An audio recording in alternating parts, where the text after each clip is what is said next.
Dios los bendiga, amados hermanos y amigos. Bienvenidos a su canal Un Mensaje de Dios desde Canadá. Hoy les traigo este mensaje bajo el tema: Israel sigue siendo el pueblo de Dios y todos sus enemigos seguirán cayendo. Dios escogió a Israel como su pueblo en el Antiguo Testamento por razones profundas y llenas de significado. Aunque la historia de Israel está marcada por su desobediencia y pecado, Dios demostró su amor y fidelidad hacia ellos una y otra vez. Vamos a mirar algunas de las razones claves que son importantes tomarlas en este momento, ya que es un tema de actualidad. Número 1 es la promesa a los patriarcas. Desde el principio, Dios tuvo la intención de bendecir a todas las naciones a través de la descendencia de Abraham, el patriarca del pueblo de Israel. En Génesis capítulo 12, versículos 2 al 3, Dios prometió a Abraham que haría de él una gran nación y bendeciría a todos los pueblos a través de él. Esta promesa se renovó con Isaac y Jacob, quienes se convirtieron en los padres de las 12 tribus de Israel. Número 2 tenemos el amor soberano.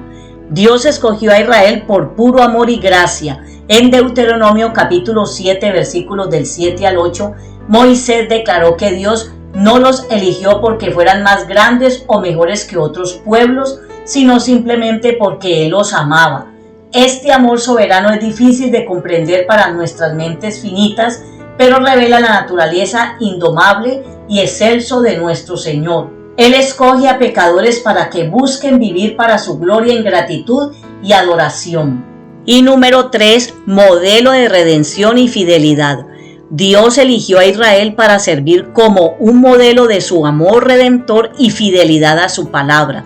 A pesar de los errores de Israel, Dios demostró su fidelidad al perdonar su desobediencia y brindarles oportunidades para arrepentirse y que volvieran a Él. La historia de Israel es un testimonio de la paciencia y el amor de Dios. Definitivamente Dios escogió al pueblo de Israel, al país, a ese territorio, pequeño territorio, como su pueblo, a sus habitantes como sus elegidos, para cumplir sus promesas, mostrar su amor y redimir a toda la humanidad a través de la descendencia de Abraham.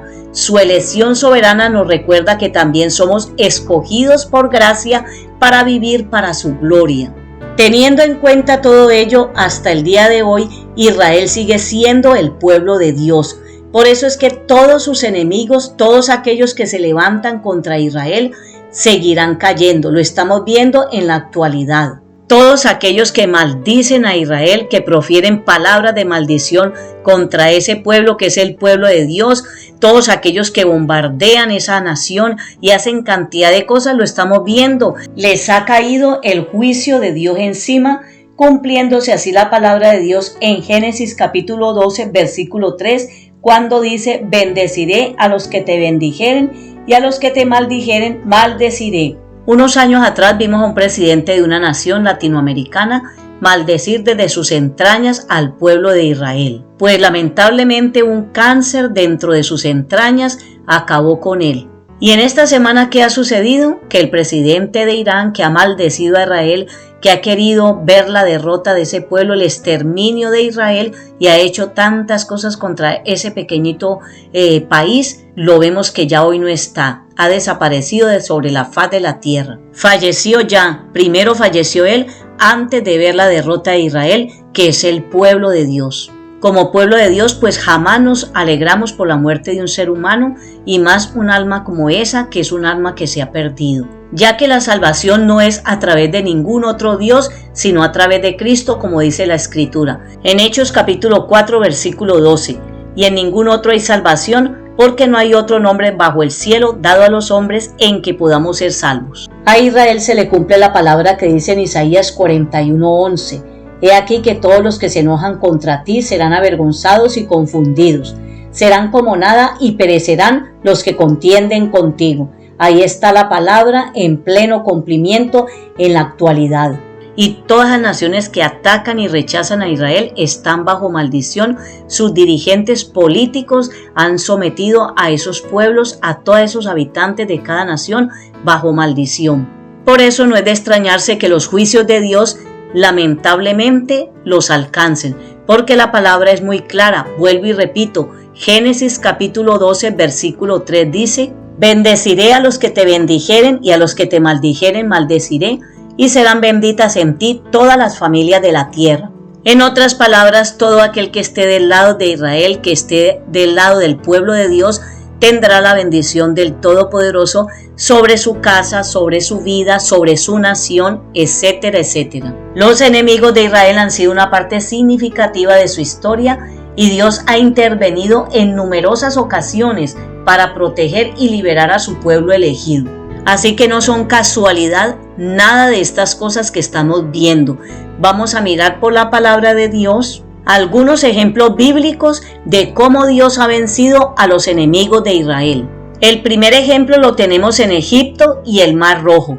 En el Éxodo, cuando los israelitas estaban esclavizados en Egipto, Dios envió plagas y milagros para liberarlos. Finalmente abrió el Mar Rojo para que cruzaran, y cuando los egipcios los persiguieron, las aguas se cerraron sobre ellos, destruyendo al ejército egipcio, a Faraón y a todos sus servidores. Segundo ejemplo, los filisteos y la guerra. Los filisteos fueron enemigos recurrentes de Israel.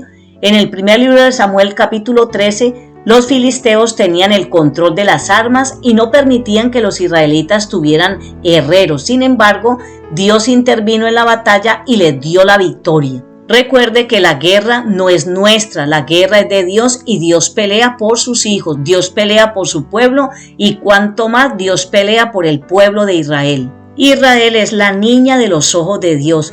Por eso es mejor no ponerse la soga al cuello en contra de esa nación, en contra de ese pueblo, porque lo que estamos viendo es que a nadie le ha ido bien en contra del Dios mismo, porque quien pelea con ese pueblo pelea contra Dios mismo, contra el Todopoderoso, contra el Dios del universo. Gústele a muchos o no, esta es la gran realidad y por eso está escrita en la palabra de Dios. Cada uno recibirá su retribución, sea que esté a favor o en contra. Pero la palabra de Dios no va a pasar. Cielo y tierra pasará, pero su palabra no pasará. Lo que está escrito, escrito está y tiene cumplimiento. Tercer ejemplo es Amalek y Refidim. En Éxodo capítulo 17, los amalecitas atacaron a Israel en Refidim. Moisés levantó sus manos y Dios les dio la victoria. Esta fue una lección sobre la importancia de la oración y la dependencia a Dios, también que Dios le enseñó que cada uno de nosotros como hijos, como pueblo de Dios y más como la nación de Israel, el pueblo de Dios, tenían que estar en conexión con Él. El cuarto ejemplo lo tenemos con Edom y la negativa a permitir el paso al pueblo de Israel. En Números capítulo 20, Edom se negó a permitir que Israel pasara por su territorio.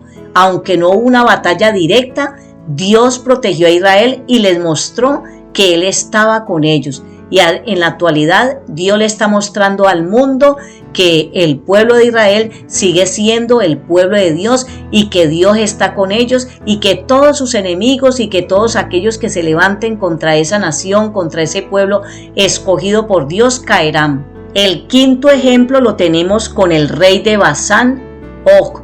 En el libro de Números capítulo 21, el rey de Basán, Og, salió contra Israel en Edrei. Dios le dio la victoria en esta batalla también, porque Dios siempre está presto para libertar a su pueblo, para socorrerlo, y en los momentos de aflicción, en los momentos difíciles, Dios estará siempre extendiendo su mano misericordiosa a favor de su pueblo, a favor de los suyos, a favor de sus escogidos. El sexto ejemplo lo tenemos con el rey de Hazor, Jabín. En el libro de Josué capítulo 11, Jabín, rey de Hazor, se unió con otros reyes para luchar contra el pueblo de Israel y allí Dios intervino y les dio la victoria en esta guerra. El séptimo ejemplo lo tenemos con el rey de Mesopotamia, Cusán Risataim. En el libro de Jueces capítulo 3, Israel cayó en idolatría y Dios permitió que Cusán Risataim, rey de Mesopotamia, los conquistara y después de 8 años Dios levantó a un libertador para liberarlos. Como usted ve, Dios como buen padre de ellos sí los disciplina, pero también está muy dispuesto para ayudarlos para que ellos nuevamente se levanten. Y el octavo ejemplo es la paz después de la oración de Josafat. En el libro segundo de Crónicas capítulo 20, Los enemigos se unieron contra Josafat, pero él buscó a Dios en oración. Dios confundió a los enemigos y Josafat experimentó la paz y la victoria que Dios había dado a Israel. En resumen, podemos decir que a lo largo de la historia bíblica, Dios ha demostrado su fidelidad al proteger y liberar al pueblo de Israel de cada uno de sus enemigos. Su poder y su amor siempre prevalecen para la gloria del Padre. Cuando somos temerosos de Dios y apartados del mal, lo mejor que podemos hacer es creerle a Dios y obedecer su santa palabra. Y la palabra de Dios nos dice en el Salmo 122, versículo 6, orad por la paz de Jerusalén, sean prosperados los que te aman. Amén, gloria a Dios, que acertadas son siempre las promesas de Dios. Espero que esta corta reflexión haya sido de bendición para su vida. Dios les bendiga y hasta otra oportunidad si el Señor me lo permite.